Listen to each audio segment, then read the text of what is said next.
Como estudiosa, o que te moveu a focar seu trabalho na defesa da ciência? A raiva, respondeu Naomi Oreskes em uma entrevista para a Gama. Oiê! Hoje você vai descobrir o que a gente acha cientificamente incorreto. Eu sou a Júlia Marcolan, mais conhecida como Julia. E eu sou a Júlia Jacoldi, mais conhecida como a Matemaníaca.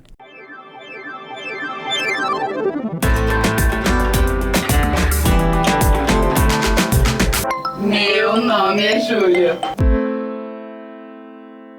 E aí, amiga? Vamos começar. Eu acho que esse é um tema bem leve, né? Pra começo de temporada. Tranquilo. A gente não vai... Mas não é começo, a gente já tá no sexto episódio. É verdade, mas é sempre um novo começo, né? Ontem você chutou que tinham 10 episódios. Eu vou trazer quantos? essa informação aqui. A gente vai dar spoiler de quantos... Ah, mas as pessoas sabem que a gente tá acompanhando o semestre letivo, É não verdade. sabe? Então a gente tem 22 menos 3... Vai, amiga, você consegue. 19! Tá, tem em torno de 20, então, amiga, episódios. Em torno de 20. 18 Ou são 9 episódios talvez você não pegou a ideia de que eu só tava tentando lançar uma fake news aqui. Olha. De que esse era o começo da temporada. Ou que a gente ia gravar só 10 episódios, sendo na verdade são quase 20. Exatamente, o que diferencia, né? Você quer começar, amiga, falando? Eu não sei, você quer... Vamos pensar como é que a gente começa esse episódio. Falando, talvez, o que é ciência? Eu acho que é bom. Como que a gente define que uma coisa é ciência ou não? Como é que a gente define se aquilo é válido, se aquilo pode ser passado como ciência ou não? Eu ouvi dizer que esse assunto é polêmico, mais polêmico que o assunto de fake news. Porque você sabe que é amplamente debatido isso, né? Sim. Existem vários filósofos que definem coisas diferentes como ciência. Inclusive, e aí, matemática é ou não é ciência? Vamos ver pela definição da Julia, se a gente vai considerar matemática ciência. Sim. Porque assim, a minha definição é, como uma pessoa razoável que sou... Olha lá, hein? Já descartou todo mundo contra ela. Pois é. Quem é perto da Julia? É aquilo, se você pode ter uma opinião diferente da minha, claro, mas... Vai estar errado. Vai estar errado. Eu acho que, assim... Vamos lá, né? Uma coisa... Logo no episódio de fake news, a gente já começando assim. Mas é porque eu acho que existe uma definição que é muito ampla. E eu acho que o principal erro das pessoas quando elas tentam definir o que é ciência, principalmente das pessoas que são das áreas de exata, é definir o que a gente usa nas exatas, assim, como a única maneira de se fazer ciência. Então... vou pensar agora, dando um exemplo, sei lá, eu acho que quando a gente vai falar de ciência, tem que ser alguma coisa que seja lógica, você tem que seguir um jeito lógico. E a gente usa o método científico para dar a lógica, né, para o nosso raciocínio, para o nosso pensamento. Dentro das áreas de ciências, sei lá, exatas da Terra, ciências não humanas, né? Ciências exatas, tipo física, tipo a química, sei lá, ciência de materiais, essas coisas que são mais experimentais do que teóricas, eu diria. A gente geralmente segue uma linha de raciocínio que é uma coisa meio empírico-observacional. Então, é aquilo de, tipo assim, você observou algum tipo de comportamento da natureza ou do seu sistema, você observou um comportamento em um lugar. A maçã caiu da árvore. Exatamente. E aí você vai começar a tentar entender se, aquilo é replicável, se não aconteceu só uma vez, se sempre acontece quando você coloca as mesmas condições. A partir daí, se isso for uma coisa replicável, reprodutível, acontecesse sempre, você vai começar a ter hipóteses, a ter teorias de por que aquilo acontece, né? E aí você começa a desenvolver uma teoria científica, dando os porquês, dando o que acontece e quais são as consequências daquilo acontecer também. E o que é importante pra gente dentro disso? Que seja reprodutível, né? Que não aconteça só ali pra você, naquela coisa. Então, quando, alguém por exemplo... leia isso, lá do outro lado do mundo, vai conseguir reproduzir aquilo. Exatamente. E aquilo precisa ser validado. Então, por exemplo, quando um medicamento, ele chega numa prateleira de uma farmácia... Ele provavelmente passou por todo esse teste, ele foi testado mais de uma vez, existem hipóteses, a gente conhece muito bem quais são as possíveis consequências de tomar aquele remédio, os efeitos colaterais, tudo isso é testado bem desse jeito. Mas não é a única maneira, não é o único método científico existente Nossa, puxei muito carioca agora, você viu? Existente. Não é a única maneira que a gente tem de validar uma informação. Então, por exemplo, e eu acho que é aí que tá sempre o que as pessoas sempre questionam quando você fala de método científico e você diz, é assim. Porque, por exemplo, vou dar um exemplo muito simples. Na matemática, talvez seja um pouco diferente. Porque você prova as coisas por indução. Você quer explicar mais do que isso. um pouco? Acho que mais do que isso, porque a gente não... As nossas motivações não estão numa observação. Eu acho que a grande diferença do que você explicou desse processo é que a matemática a gente não tem a parte empírica. A gente não observa algo para então... Assim, pode ser que aconteça isso, a gente cria um modelo e tudo mais, né? Que aí existem as matemáticas que a gente vai chamar de matemáticas aplicadas. Mas na matemática em si, a gente cria perguntas teóricas dentro de um jogo mesmo. A gente tem os nossos objetos do jogo, a gente tem as nossas regras do jogo e a nossa parte de argumentação, ela segue regras lógicas, né? Que a gente entende ali como P implica Q, né? Todas essas coisas que todo mundo, né, dentro da matemática vai usar as mesmas regras lógicas. E aí o que a gente pode fazer é se perguntar com essas primeiras informações do nosso sistema, que a gente vai chamar de axioma, fazer perguntas em cima disso, a partir dessas observações, definindo nossos objetos, a gente vai respondendo essas perguntas a partir da questão lógica. Mas a gente também tem esse processo de fazer uma pergunta, né, de argumentar, de usar o processo lógico dedutivo, de ter uma validação, né, a gente apresenta em congresso para ver se outras pessoas, né, estão de acordo com as coisas que a gente está falando. Quando a gente tem uma teoria, né, a gente vai chamar um teorema, no nosso caso, né, que é válido, ele, para ser publicado, várias pessoas vão criticar e argumentar o seu tipo sua demonstração, né? Ver se os seus argumentos estão coerentes e se a ordem que você argumenta eles também faz sentido para poder ser incluído dentro da teoria.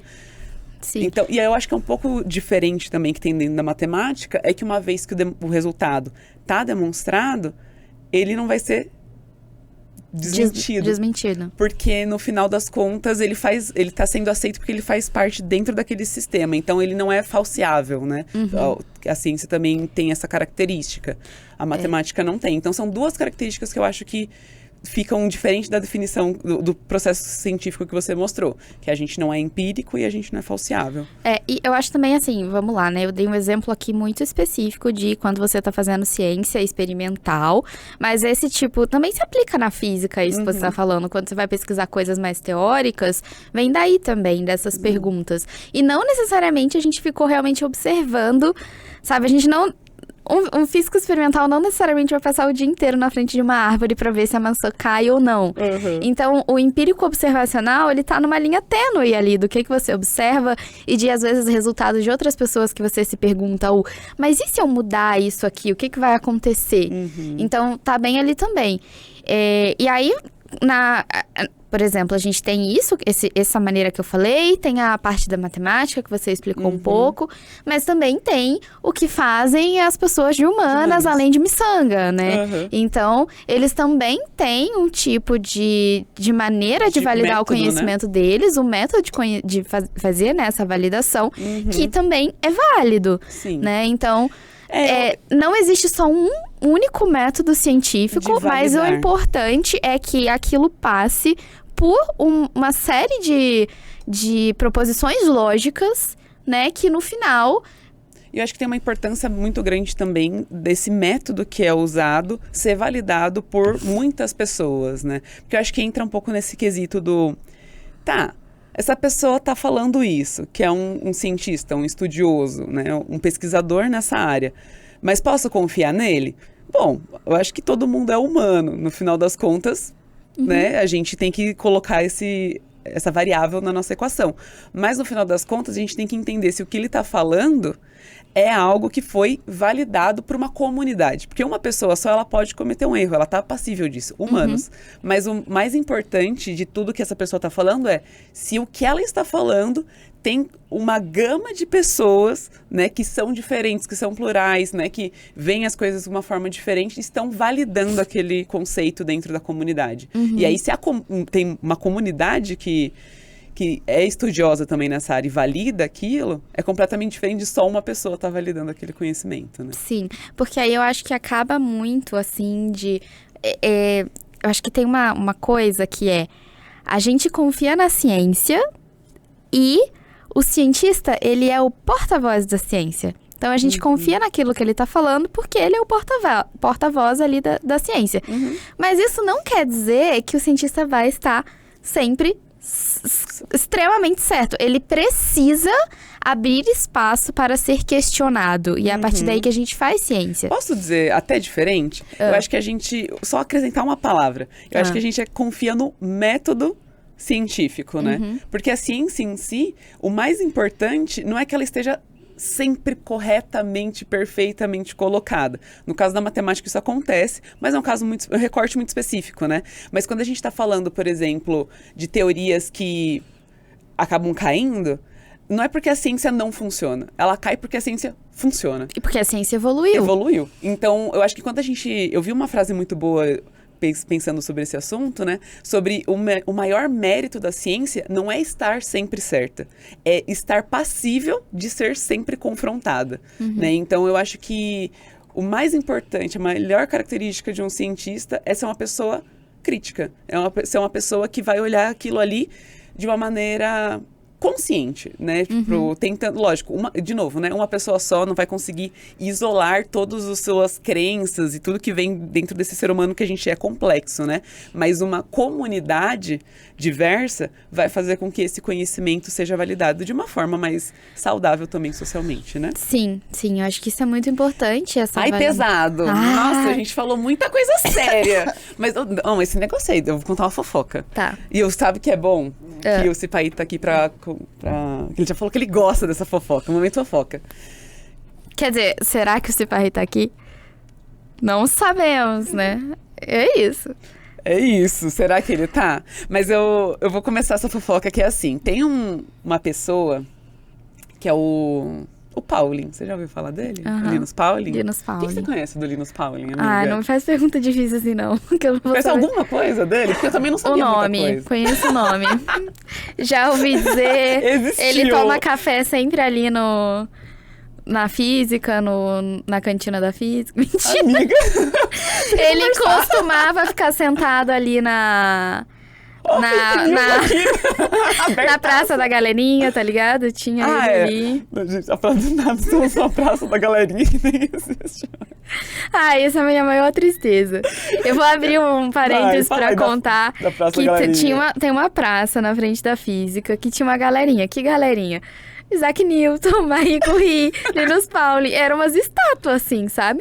E aí... umas placas, não é? E aí simplesmente tiraram as estátuas. E eu tô inconsolável, não só assim. as estátuas, os bancos também tinham os nomes deles, E aí tiraram, arrancaram as estátuas, eu não sei porquê. Colocaram uma as tabela. moléculas lá, que eu nem sei pra que serve aquilo.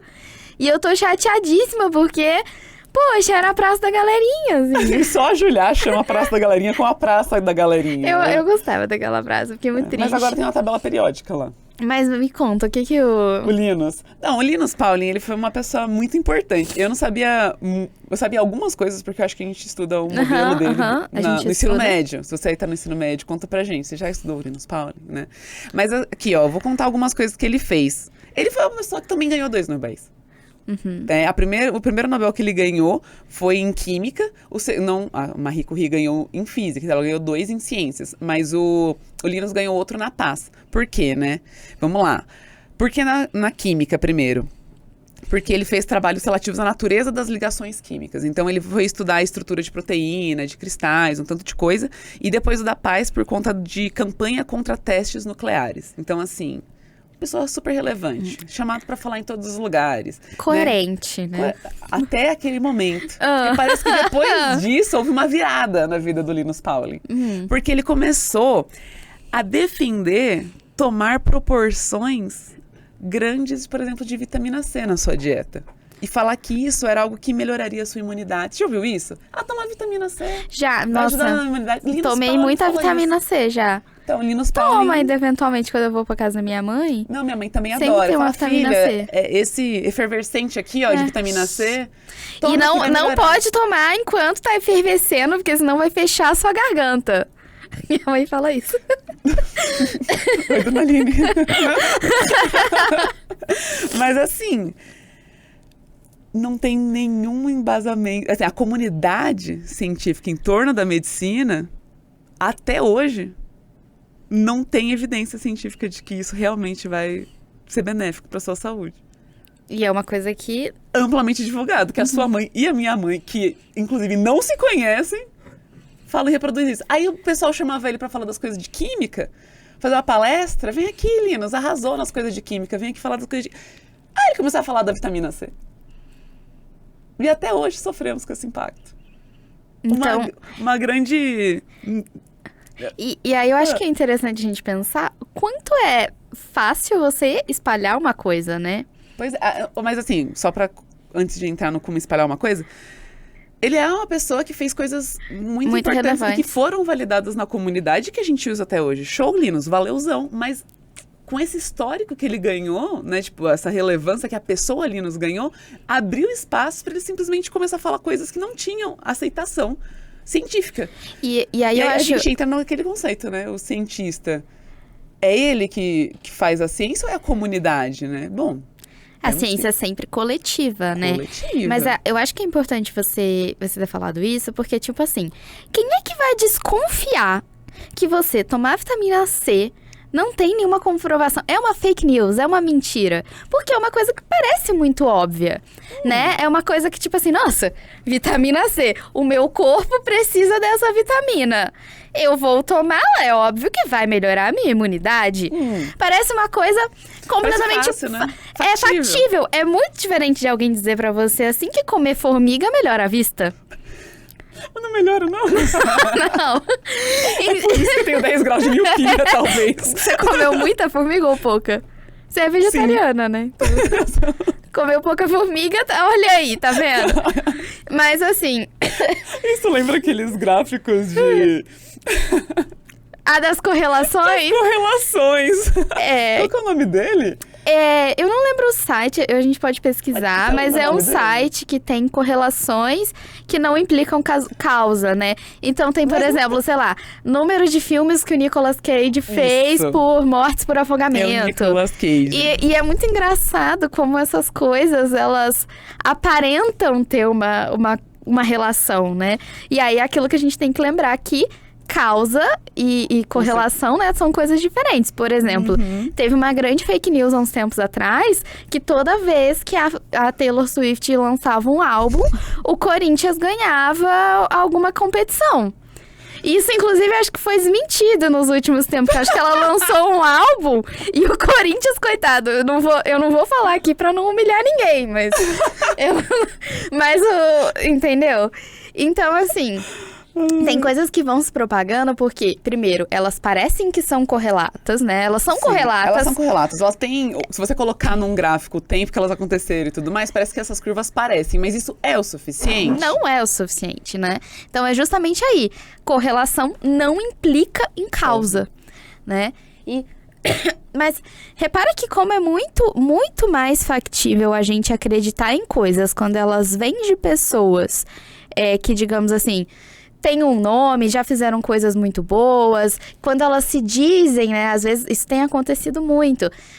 A pessoa tá falando, porque eu sou formada não sei aonde, que não sei da onde, que não sei do que era, né? Dá aquela famosa carteirada. E aí, no final das contas, o que a gente vê hoje é que tem muitas pessoas que são muito mal intencionadas que nem têm essa formação mesmo, né? Nossa. E elas só dizem ter pra fazer o quê? Pra poder pegar essa credibilidade que o cientista tem, que alguém que é formado teria, né? Não estou dizendo que pessoas que não são formadas não têm credibilidade, mas para pegar essa credibilidade da carteirada e usar de uma maneira que não é legal. E o Linus Pauling já tá aí para falar que, né, não... Que vitamina C faz bem pra saúde. Não adianta ter 2 Nobéis para você, tudo que você vai falar vai ser verdade. E tem outro... Eu acho que isso é importante, né? A gente sempre fala, olha as fontes, quem é que tá falando isso? Será que essa pessoa é... Existe também qual é a motivação daquela pessoa que tá falando aquilo, né? Tipo, de novo, essa pessoa... Eu vou citar de novo a frase do início. É uma entrevista com a... Eu vou pegar aqui o nome dela. Como é que eu já esqueci? Naomi Oreskes. Nossa, amiga, você foi muito mais perto que eu, tá escrito na tela. Da Naomi. A Naomi falou que quando ela começou a escrever o livro, que ela tá dando essa entrevista aqui, que é Se Devemos Acreditar em Ciência... ela foi falar justamente sobre... Nossa, me deu um branco. Ela foi falar... Ah, tá. Ela foi falar sobre a famosa carteirada, porque, tipo, tinham dentro da comunidade científica existiam pessoas que não acreditavam em aquecimento global, né? Então se tem cientistas que não acreditam em aquecimento global, então será que não é algo que a gente deveria questionar também e tudo mais? E aí ela vai falar sobre também quais são as intenções desses cientistas em não acreditarem no aquecimento global. Eles estão relacionados com quem? Eles estão relacionados com uma indústria que seria muito ruim se as pessoas acreditassem que o aquecimento global existe, porque no final das contas eles podem só poluir e arregaçar a camada de ozônio. E aí, em especial, boa parte dessa comunidade que defendia a não camada de ozônio e se dizia cientista, de fato eram cientistas, mas nada a ver com a tal da camada de ozônio. Eles só usavam a carteirada cientista, sem falar a área específica, para poder falar de um assunto que fosse amplamente divulgado, e aí a gente entra em outra questão das fake news, né, de como a gente divulga essas informações, que, enfim, faz com que as pessoas acreditem em coisas pelo seu título, e esse título nem tem nada a ver com as coisas que você está divulgando. Por exemplo, eu sou formada em física, mas eu posso simplesmente jogar a carteirada, eu sou cientista. Mas assim, o que eu sei, por exemplo, de reconhecimento de escorpião? Porra nenhuma. Você sabe que o que tá lá em casa é o Marcos. Esse é o reconhecimento que você sabe fazer. E às vezes até mesmo dentro da física, sabe? Se você for me perguntar de alguma coisa, a física tem muitas sub-áreas. E se você for me perguntar de alguma coisa... O que você tá rindo? Eu tô rindo porque ontem a gente foi no forró e aí a gente conheceu a nossa amiga Gabi. Um beijo, Gabi. A Gabi que estuda genética em animais, pós-doc e tudo mais. Quando ela falou isso, gente, eu fiz a pior coisa que eu podia ter feito, que é a mulher que passa calvície? Tipo, como se ela soubesse tudo de genética. Ela não tem nenhuma obrigação de saber nada sobre calvície. Exatamente. Né? Mas a gente acaba perguntando, mas ela não tem nenhuma obrigação de saber isso, né? Às vezes ela até sabe, porque às vezes tem muita gente que pergunta pra ela a mesma coisa, assim, que conhece e descobre que ela trabalha com genética. A Gabi falou que se no próximo forró a gente se encontrar, ela vai me contar. Se é a mulher mesmo que passa calvície, eu falo pra vocês. Mas aí é que tá, né? Por isso que é importante você ter a validação de mais de uma pessoa, de mais de um nome, né? Isso. E você sempre desconfiar, mas assim, infelizmente a gente acredita nas coisas porque parece muito factível. Eu, por exemplo, acreditei por anos que São Carlos e Curitiba eram 2 horas de distância. Mas ela não fez... Essa é uma ótima história pra falar como a gente espalha fake news. Porque assim, eu sou de São Bernardo. A Julia é do interior do Rio de Janeiro, Barra Mansa. O meu irmão mora há quase 10 anos em Curitiba, Paraná. Beleza, então temos esses 3 pontos não colineares. Tamo aí, um plano. Beleza. Chegamos, eu vim de São Paulo para São Carlos, interior de São Paulo. E a Julia veio do interior do Rio de Janeiro para São Carlos. E aí, eu falei pra Julia, né, quando a gente tava se conhecendo, que meu irmão morava em Curitiba, ela disse a seguinte frase: nossa, amiga, que ótimo que agora você tá em São Carlos, né? Porque é só 2 horinhas de Curitiba, você vai poder ver mais, né, com mais frequência os seus sobrinhos. Aí eu... 2 horas, amiga? A gente não tinha essa intimidade que vocês estão vendo que a gente tinha hoje. Amiga, não sei, porque assim, ó, de São Paulo pra Curitiba dá umas 6 horas. E, tipo, a gente tá no interior de São Paulo, então meio que, tipo, tem que ir até São Paulo pra ir, então vai dar umas 8 horas, eu acho, de viagem. São 2 horas, eu tenho certeza. Convicta. E a gente não tinha tanta intimidade, né, ao ponto de falar assim, amiga, pelo amor de Deus, não falei isso. Eu fui educadamente pegar o meu celular e colocar Curitiba, São Carlos, e falei, amiga, tá dando 9 horas de viagem. E a Julia, nossa, eu briguei com meu pai. Porque ela acreditou numa outra pessoa que tinha falado isso pra ela. E eu não conferi. Eu briguei com meu pai na pandemia, porque ele tinha me falado que tinha ido pra Curitiba fazer alguma coisa de onde ele trabalhava, assim. E eu briguei com meu pai, porque, não tinha ônibus pra eu voltar pra minha casa. Eu tava presa em São Carlos no meio da Curitiba. No meio da pandemia. E eu falei, eu não acredito que você foi a Curitiba, que é 2 horas daqui, e você não veio me buscar pra me levar de volta pra Barra Mansa. E eu briguei. E o meu pai fez o quê? Me pediu desculpas. Muito convicto. Ele nem questionou, ele só me pediu desculpas. Conclusão, 6 meses depois eu fui no aniversário da avó da Julia, lá em Barra Mansa. E aí, quando todo mundo, né, os parentes da Julia me conhecendo, você é de São Bernardo, né? Tem irmão? Tem irmão. Mas ele mora em Curitiba. não teve um tio da Julia que não falou assim, nossa, que ótimo, né? Porque são só 2 horinhas de São Carlos. Todo mundo já tinha ficado sabendo que eu tinha brigado com meu pai. Julia, o que você fez com a sua família? Todo mundo acredita que Curitiba e São Carlos são 2 horinhas de distância. E é isso, é muito fácil você espalhar uma mentira se você tiver convicção suficiente. E eu aprendi isso na escola Cid do Não Salvo. Cid do Não Salvo.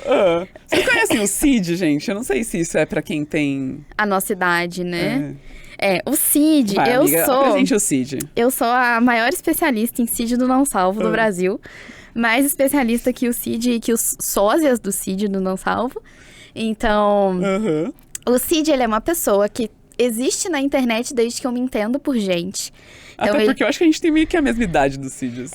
Eu acho que ele é um pouquinho mais velho que a gente. Eu acho que ele é um pouquinho mais velho, então ele era o cara legal da internet quando eu era adolescente, assim. É que eu acho que o Cid é essa pessoa à frente da internet. É. Quando ninguém pensava em criar um blog, quando Ele começaram a pensar em criar blog, ele já estava no blog. Com o Não Salvo. Não Salvo. Todo mundo abria a internet na segunda-feira pra ver os memes que o Cid do Não Salvo tinha postado. No começo dos podcasts, ele já tava lá há muito tempo. Ele já tava lá. Na Twitch. Na Twitch. No, sei lá, Vine, essas coisas que vocês nem devem saber o que a gente tá falando. Mas ele sempre tava à frente do seu tempo. E o Cid, ele é essa pessoa que... Ele é um grande brincalhão. Ele é um comediante, ele é uma pessoa muito peculiar. E aí, assim, pra vocês saberem aqui a história que eu mais gosto dele, o Cid foi a pessoa que espalhou que a Coreia do Sul... Acho que é do Sul. A Coreia do Sul estava transmitindo para as pessoas que eram moradores da Coreia do Sul que eles estavam ganhando a Copa do Mundo de 2014, que foi a Copa do Mundo do Brasil. A Coreia do Norte. Foi a Coreia do Norte. Me passaram aqui o ponto. Não sou tão especialista assim em Cid Não Salvo, como vocês podem ver. Parecemos alguém mais especialista. Parecemos alguém mais especialista. Mas isso, né? Comunidade científica validando a informação. Comunidade. Mas o Cid foi essa pessoa. E como que ele fez isso? Ele pensou muito bem em como fazer isso. Porque ele criou quase um ano, ou um ano antes, um canal no YouTube da Coreia do Norte, como se fosse o governo da Coreia do Norte. E ele alimentou por um ano essa porra desse canal, entendeu? Com coisas que pareciam, sei lá... Institucionais. Institucionais, esse tipo de coisa. Então, quando você olhava o histórico daquele canal, você realmente acreditava que aquele canal era um canal oficial da Coreia do Norte. No YouTube. Tá? E aí, durante a Copa do Mundo, o Cid começou a colocar esses vídeos como se a Coreia estivesse dizendo para as pessoas que eles estavam ganhando a Copa do Mundo. E isso foi notícia no mundo inteiro. Saiu no New York Times, sabe? Foi esse tipo de fake news que um brasileiro da cidade de Santos conseguiu espalhar. Assim. Imagina que não curiosamente, né? Cid nasceu em 1º de abril. Dia da mentira. Só. Que conveniente, e a gente só acredita nisso porque ele já postou foto do RG dele na internet. Então, assim... Mas aí a gente pode perguntar, né? E o uso das IAs pra poder pagar fake news? Mas eu acho que isso mostra muito uma... Assim, o Cid tá nesse lugar de comédia, quando ele programou um ano uma piada, foi super bem sucedido, como podemos ver. Rimos muito, sabemos todos que isso é mentira. Até porque ele sempre se retrata e pede desculpas depois, e é sempre uma piada. Eu nunca vi ele fazer nada que realmente, sei lá, fosse prejudicar a saúde de uma pessoa, fosse dar um golpe financeiro em uma pessoa. Por exemplo, pra entender um contexto Cid, né, de modo simples, ele contou pro pai dele que o Twitter era o Google. Então, quando ele tweetasse, ele estaria fazendo uma pergunta pro Google. E aí, todas as respostas do tweet eram o quê? Eram as respostas do Google para a pergunta dele. Eram funcionários do Google que estavam respondendo ele. Então, assim, a comunidade Cid respondia o pai dele no Twitter como se fosse o Google. E o pai dele acreditou disso por muito tempo. Eu acho que ainda acredita, porque eventualmente ainda tem um tweet do pai do Cid. Mas assim, rimos muito. Piada. Tá todo mundo bem saudável, né? Exatamente.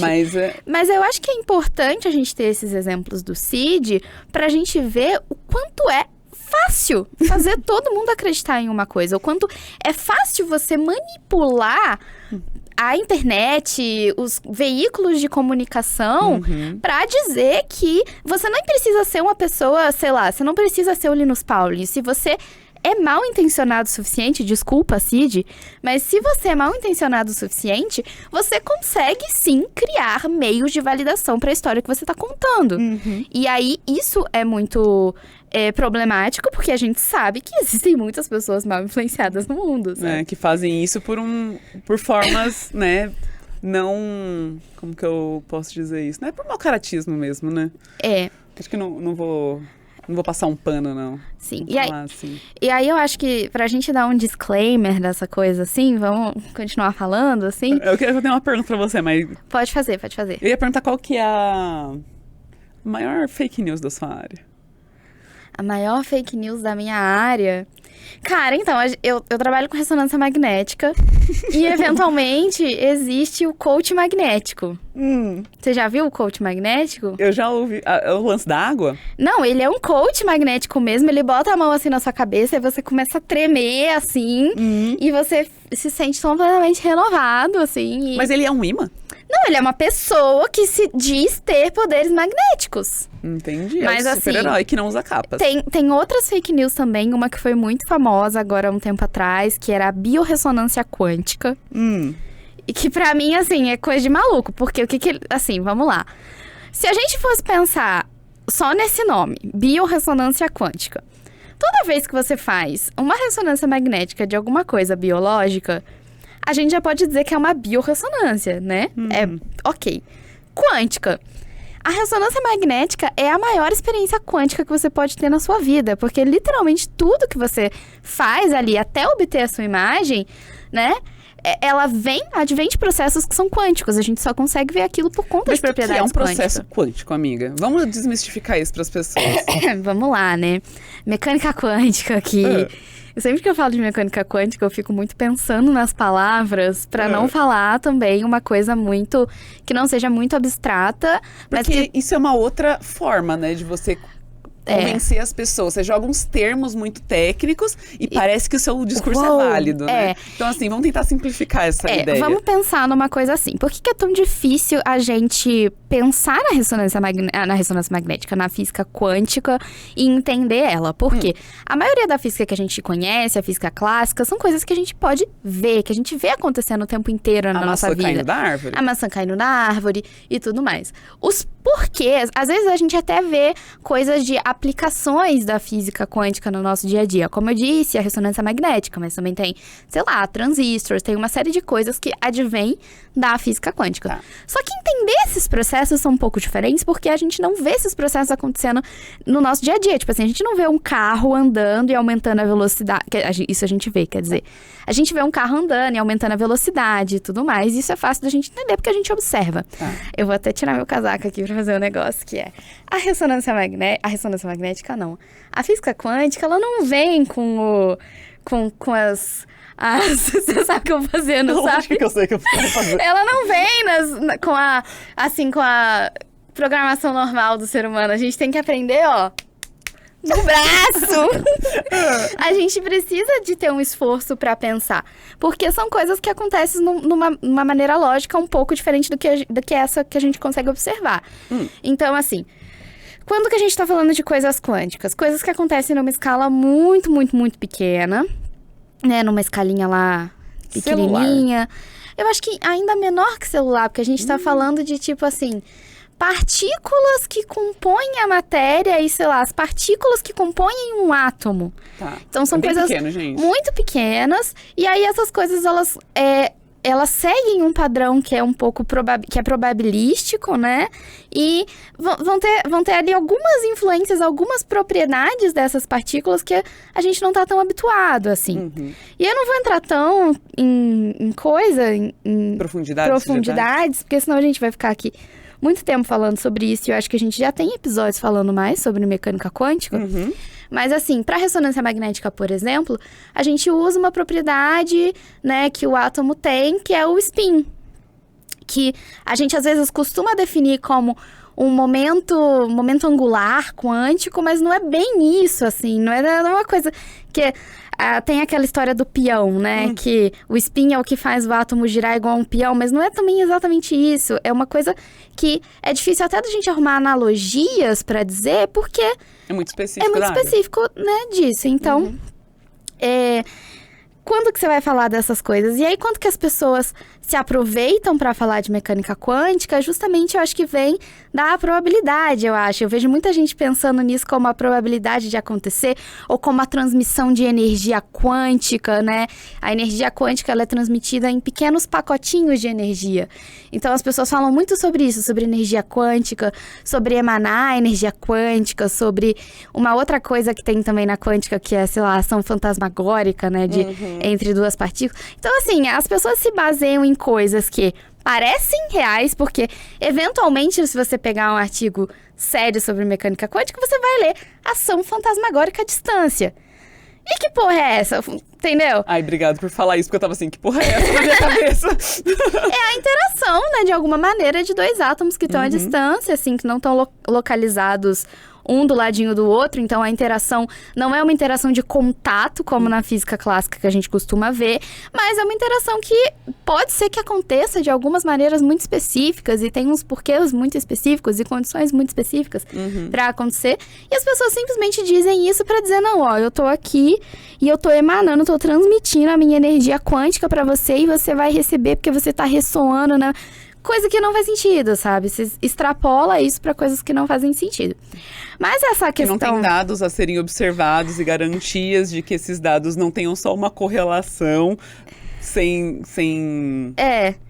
Qual a outra palavra? Sem causalidade. Sem causalidade. E também não é replicável, né? Não é aceito pela comunidade científica. Quem tá sempre validando esses conceitos são as pessoas que querem vender esse produto pra você. Não é uma comunidade científica inteira que vai falar assim, tá tudo certo, não tá publicado na Nature, sei lá, revistas que têm prestígio em publicar coisas com referes que vão garantir que tá tudo certo ali, cientificamente acordado. Então, quando você vai andando pra trás, você vai vendo que só concorda com aquilo ali quem quer te vender aquele produto. Exatamente. E é a questão da biorressonância, porque assim, se a gente fosse olhar o nome, como eu disse, não seria diferente de qualquer ressonância normal, porque a gente tem processos quânticos, a gente tem, se você colocar uma pessoa, é bio, mas o problema é que eles estavam vendendo isso como, assim, uma coisa que fosse extremamente diferenciada. E aí eu vi algumas notícias diferentes de o que era. Em alguns lugares era só ir mesmo e fazer uma ressonância de corpo inteiro. Tá, viu? Sabe? E aí eles te vendiam isso muito mais caro, como se fosse uma coisa inovadora que alinhar todos os seus spins. Que alinhar todos os seus spins e tudo mais. E tipo, o que significa alinhar todos os seus spins, sabe? Parece uma coisa super legal. Se alguém me perguntasse 10 anos atrás, você quer ir ali alinhar todos os seus spins? Eu ia falar, opa, bora lá. Mas assim, não é um processo nada diferente do que acontece na própria ressonância. Quando você vai lá ver se o seu ligamento tá rompido ou não. Entendeu? E aí, em alguns outros lugares, isso era só um exame de bioimpedância, sabe? Desses que você faz na academia. Na academia, pra saber onde tá localizada a gordura. E aí as pessoas estavam vendendo isso como uma coisa extremamente inovadora, usando nomes o quê? Científicos. Ressonância. Todo mundo sabe que ressonância é coisa de médico. Quântica. Físico, tá cientificamente embasado. Tá cientificamente embasado. E não tava, né? Então, isso são coisas assim, as pessoas Tô falando muito hoje? Não, pode falar. É que eu sinto que eu tô... falando igual uma maluca. Eu acho que é o intuito do podcast, né? As pessoas... Esse assunto me dá muita raiva. Aí quando eu fico com raiva falando muito. Aqui, ó. Mas, exatamente. Mas a situação é... As pessoas, elas querem vender pra gente de que o brasileiro, de que a população não confia na ciência, ao mesmo tempo que as pessoas que propagam fake news e desinformação, elas usam do nome científico e dos nomes, né, das relações científicas pra poder divulgar isso. Então, assim... Se você tá aí na internet dizendo que o brasileiro não acredita em ciência, você está propagando desinformação. E todo mundo que colabora com você de alguma maneira está colaborando à propagação de desinformação. E a gente vai deixar um artigo do Yuri aqui na descrição pra você ver as últimas informações quentinhas sobre como a população brasileira confia em ciência e no cientista. Né?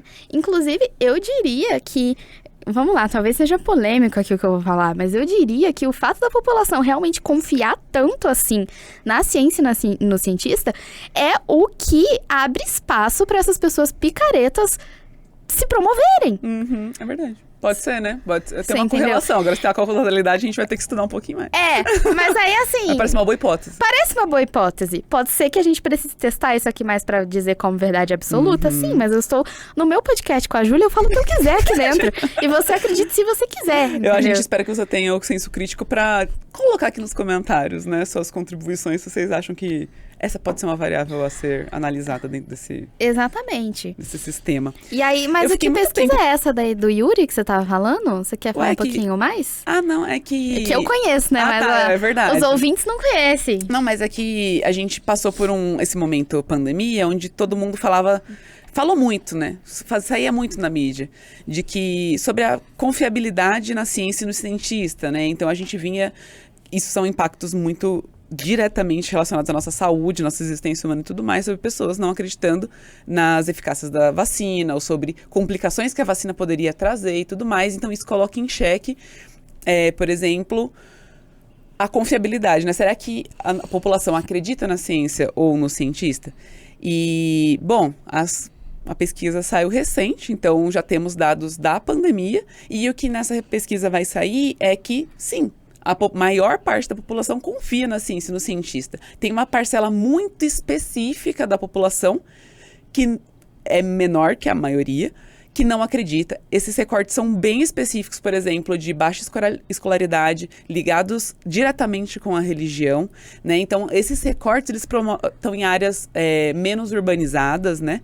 E esse recorte, ele traz as pessoas com quem a gente precisa dialogar, as pessoas com quem a gente precisa levar a informação, porque, de novo, se a gente valida uma coisa cientificamente, a gente entende que a comunidade tem um consentimento sobre aquilo, a gente também tem uma responsabilidade de informar a população sobre o que a gente está fazendo. Então, a gente descobre com essa pesquisa com quem a gente precisa dialogar, né? E essa eu acho que é a parcela da população que a gente precisa tomar mais cuidado, porque essa parcela da população pode estar inserida em tomadas de decisão, né, em colocar algo dentro do SUS ou não, que está favorecendo uma única empresa, que é um farmaco ou alguma coisa, né, qual que é o nome daquilo? Ai, amiga, alguém me sopra o nome disso. Fala mais. Não, tipo, quando a gente tá fazendo quando a gente tá tendo um problema de saúde, a gente faz, além do farmaco, o que mais a gente pode fazer? Tipo exames, coisas assim. Coisas ligadas à saúde que passem no SUS e tá privilegiando uma empresa específica para ela receber, sabe? Então, a gente tem essa parcela da população, vamos dizer assim, densa, né? Ela tá tomando decisões, ela tá aprovando leis, ela tá em todos os lugares, ela tá em lugares de liderança. Então, é importante que a gente olhe para essa parcela da população e que a gente informe, né, para que a gente consiga, vamos dizer assim, né, eu acho que essa é a palavra certa, combater esse tipo de desinformação que tem impactos diretos na vida das pessoas. Eu acho que é importante também o como a gente combate isso. Porque de nada adianta ir lá, apontar o dedo na cara de uma pessoa e brigar e xingar e nananana, sendo que ela é acolhida pelo outro lado.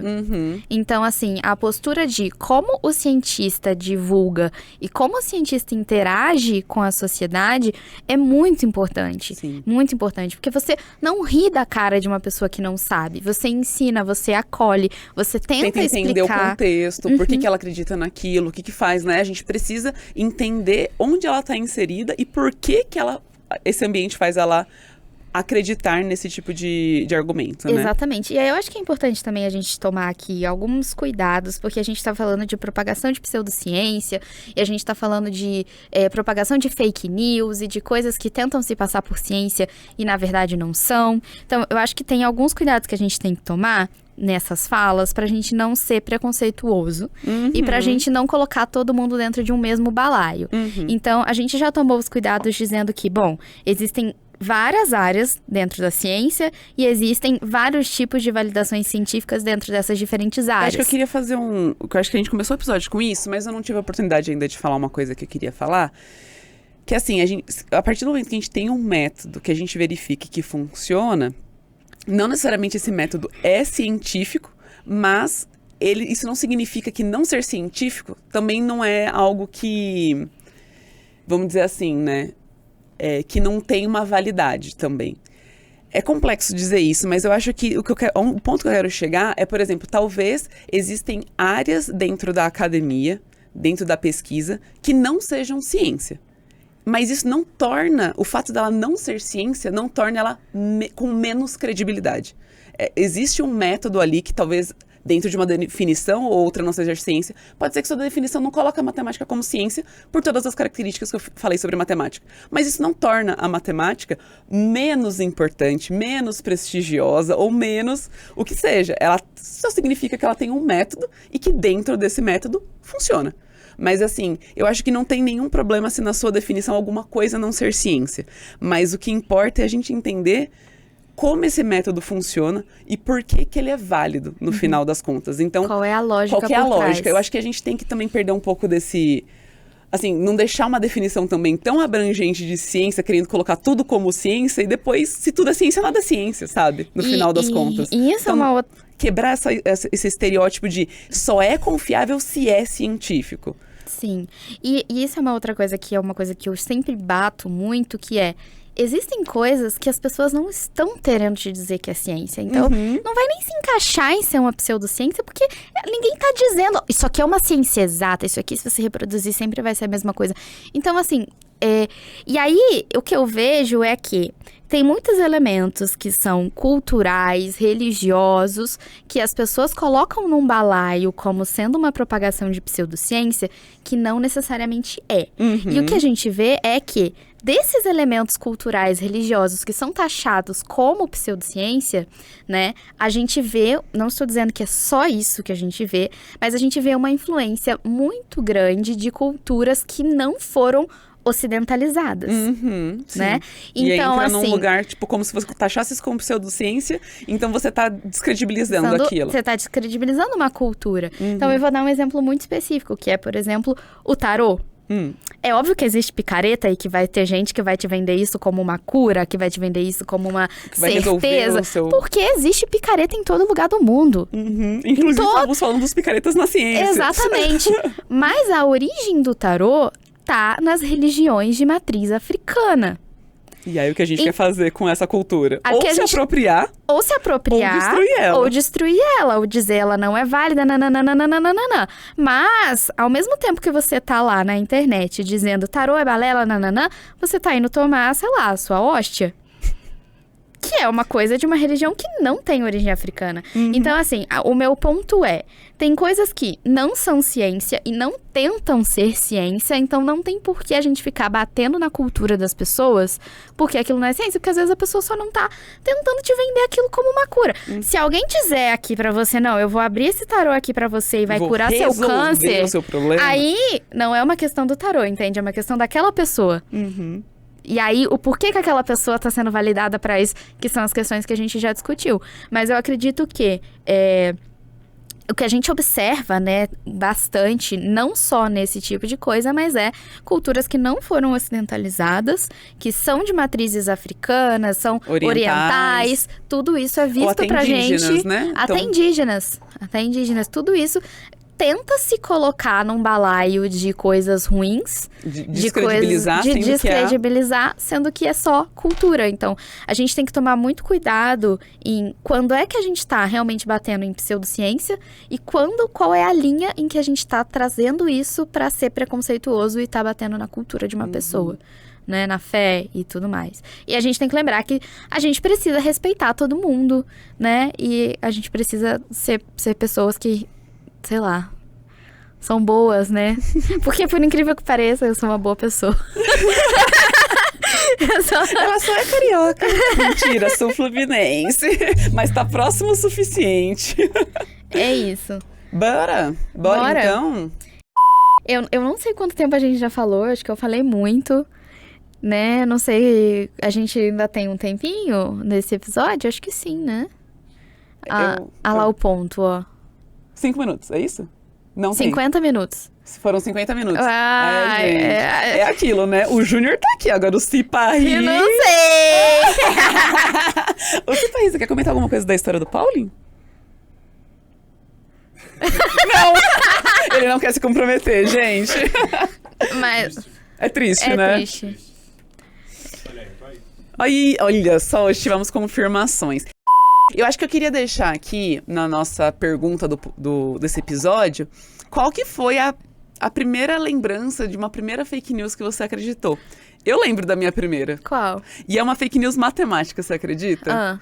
Porque eu lembro que eu tava no ensino médio, ou ensino fundamental, eu acho que fundamental, porque eu lembro muito de um amigo meu especificamente, que não estudou ensino médio comigo, da gente falando assim, nossa, existem infinitos maiores que os outros? E aí eu, nossa, como assim? Ah, olha os naturais. Os naturais são infinitos, mas os inteiros é o dobro. Porque tem os negativos. Então ele é maior que o dos naturais. E aí eu fiquei, nossa, pode crer. Aí corta pra eu entrar na minha primeira aula de análise na graduação e vendo que os naturais têm o mesmo tamanho que os inteiros. Eu acho que você me fez a pergunta de qual era a maior fake news da minha área, mas eu não te devolvi, né? Porque eu fiquei irritada. Qual é a maior fake news da sua área?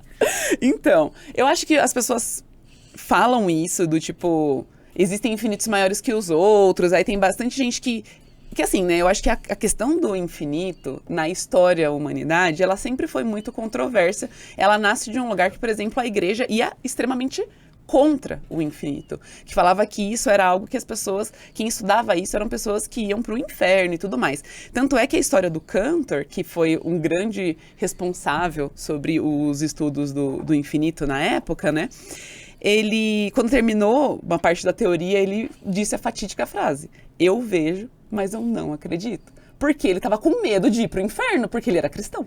Então, assim, a gente já sabe que o infinito tem esse lugar ocupado na sociedade de ser alguma coisa mística, de ter alguma coisa ali atrás do que é o infinito, onde que a gente pode aplicar ele. Mas, assim, eu acho que o que eu mais vejo sendo vendido, talvez, como uma fake news matemática, assim mesmo, eu acho que tem muita coisa atrelada à geometria. Então, assim, então a gente tem as mandalas perfeitas, então isso daqui é o equilíbrio, porque essa daqui tem, aí junta com os sólidos platônicos, com tipo, nossa, e aí minha mãe mãe, eu te amo, mas assim, a gente precisa conversar sobre geometria, sobre assim, como tem várias estruturas geométricas que são muito bonitas, elas são simétricas, e a gente, como ser humano, a razão ama, áurea, assim, né? A gente ama tem simetria. Gente até que tatua. Temos até amigos que tatuam. Mas assim, como a gente ama coisas que são simétricas, a gente somos seres humanos que amamos padrões, então a gente acha muito bonito quando a gente faz uma conta e dá sempre o mesmo número. Nossa. Quando a gente vê uma figura que, independente de como a gente rotaciona ela parece ser a mesma figura. Inclusive, essas são perguntas matemáticas, a gente adora fazer esse tipo de pergunta. A gente vai entrar em... Deixa eu te fazer duas perguntas pra te irritar. É do infinito, né? Do Culpa das Estrelas que ele fala? Do que ele fala? E ele fala fake news tem infinitos maiores que os outros e usa o naturais e os inteiros, e não os naturais e os racionais. Tá vendo? E esse livro, todo mundo ficou fissurado na época. Eu acho que eu vou até procurar aqui a frase exatamente que ele fala. Mas enquanto você procura, aí tem uma outra que eu lembrei agora, que eu não lembro exatamente qual que é a história. Eu vim em algum lugar, não lembro aonde, não lembro o que é direito, mas você vai saber o que eu tô falando. Que é o que você soma várias coisas e dá 1 sobre 12. Tá, Tem sim. essa também na matemática, a galera gosta dessa daí. Nossa, sim. Então, e eu nunca entendi o porquê isso. do número 12. Específico 12. Não, 12. então, vamos lá, né? Você sabia que pode falar 12 ou 12? É tipo 14 e 14? É. Quá. Quá. Mas assim, eu acho que ainda sobre terminando a questão da geometria, é lindo, né? Ver padrões e ver simetrias, inclusive são objetos de estudo da matemática, de fato. A minha pesquisa é basicamente sobre coisas que se mantêm a mesma estrutura. A gente está falando ali sobre fazer isomorfismos, né? Dentro dos meus grafos. Mas assim, da forma que as coisas são colocadas, parece que então a gente tem objetos que vão emanar energias, né? Aí vai entrar num lugar que, assim, essa é a estrutura que você tem que comprar e colocar na sua casa, porque aí, com isso aqui que você comprar, a sua vida vai ir para um lugar completamente diferente. E aí entra a problemática do associar uma coisa, de novo, né? Uma coisa que você conhece para uma coisa que é fácil de aceitação, engloba a consciência, emplaca ali uma coisa que... vai te causar, pelo menos, prejuízo financeiro. Pelo menos isso, né? Mas aqui, ele fala a frase, né? Alguns infinitos são maiores que os outros, lá na Culpa das Estrelas. E quando eu li essa primeira frase, eu fiquei, que felicidade, porque não é todo dia que a gente acorda e encontra algo que não é matemático falando de matemática. Eu fiquei muito feliz. E aí a sequência, ele fala que é por conta dos naturais e dos inteiros. Então, assim... E isso é uma coisa que as pessoas pegam muito, porque a nossa primeira interação foi também por uma questão dessa. De infinito, né? De infinitos, porque, se eu não me engano, estava justamente falando... Era um texto, vamos lá, do Asimov. Asimov falando sobre exatamente esse ponto, dos infinitos uns maiores que os outros. Eu acho que a maior questão que a gente tem um episódio sobre isso, tal qual Ivan Mizanzuki. Se você não ouviu, volte e assista todos os episódios do qual a Júlia disse isso. E a gente fala sobre isso. Eu lembro que o maior ponto que a gente pegou de dificuldade naquele texto com os infinitos é que parecia que o que ele dava a entender é que para algo ser infinito, ele não tem um início e não tem um fim. E a gente tem um contra-exemplo muito fácil. Os naturais, ele tem um início, tem gente que fala começa no 0, tem gente que fala começa no 1, mas ele não tem fim. E é uma coisa que você sabe o início, mas não sabe o fim.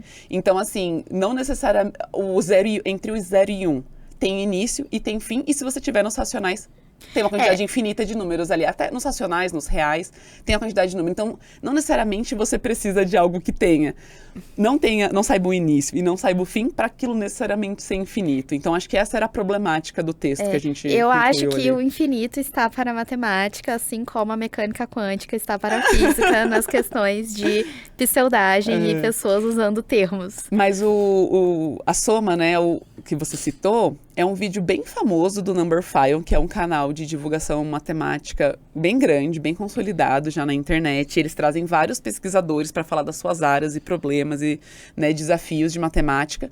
E eles têm o fatídico vídeo que eles falam que se você somar 1, mais 2, mais 3, mais 4, somar todos os naturais, isso vai ser igual a menos 1 sobre 12.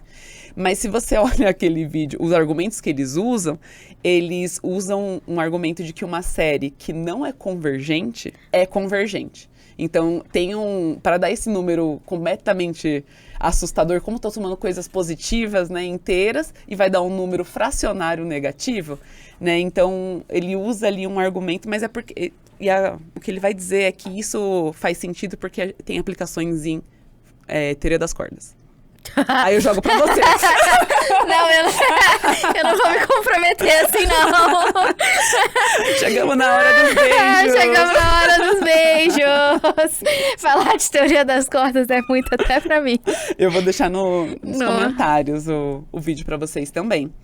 Mas essa é a hora, né, amiga? Que a gente vai dar 5 maneiras do quê? 5 maneiras de certificar de que uma informação está correta.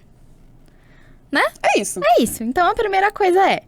Se for uma notícia sensacionalista, com uma ideia muito forte, acenda o seu senso crítico antes de acreditar. Pesquise. Então, assim, normalmente vai ter aquela manchete, né? O bacon dá câncer. Aí você vai falar, caraca, eu nunca mais vou comer. Não. Se tá muito sensacionalista... Vai atrás de entender se realmente... E de entender se realmente são em todos os casos, se é um caso geral, ou se foi em um caso muito específico que aquilo aconteceu. Ratos, sabe, não sei. Qual estágio está essa pesquisa? Se já está publicado, se já está aceito. Se é um estudo preliminar. Duvide das coisas sensacionalistas que só querem seu clique. Vai lá. E depois na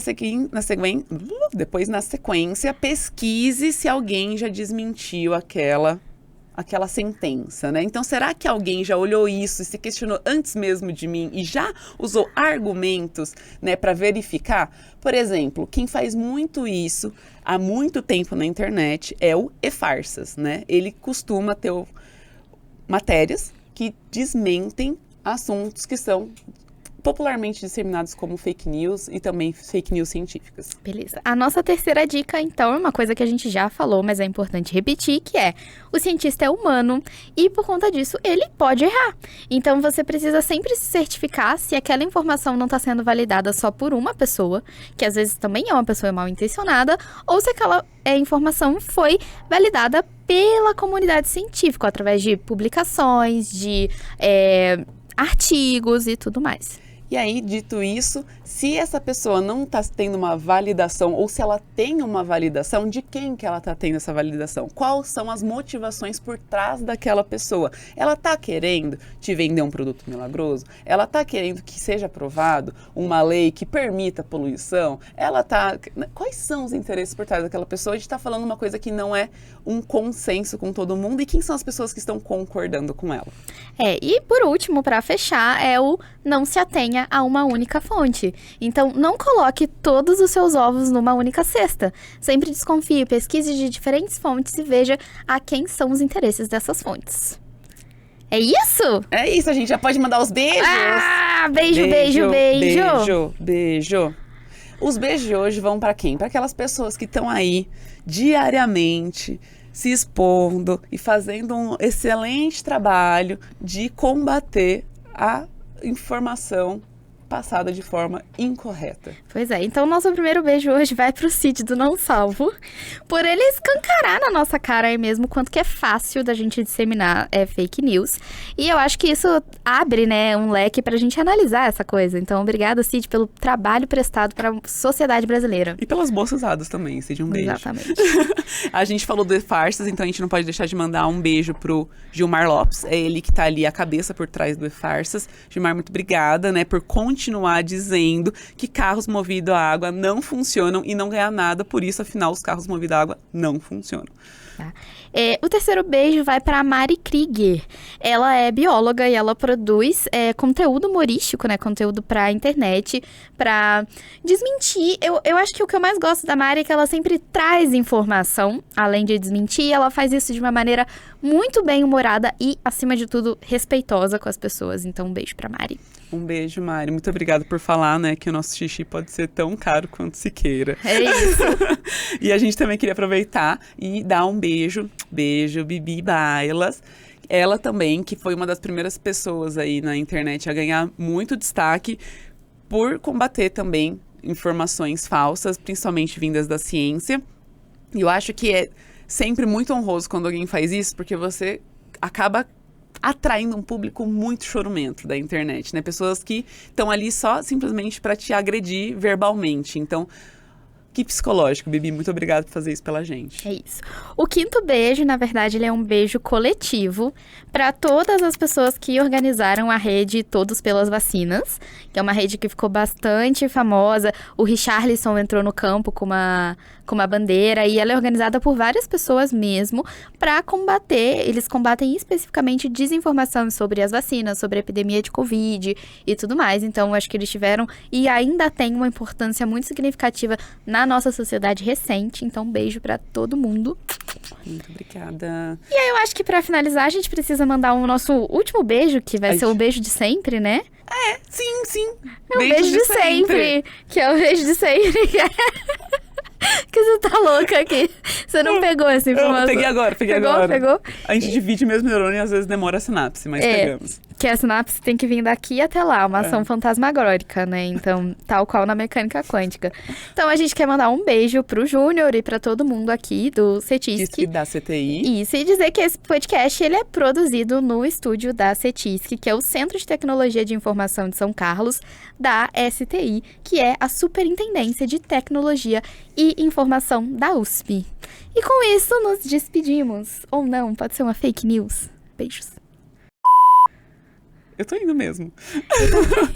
Eu não vou ficar, não. Então tá bom. Tchau. Apaga a luz quando você sair. Você tá ficando escuro? Dark. Achei bem gótica. Acabou, né?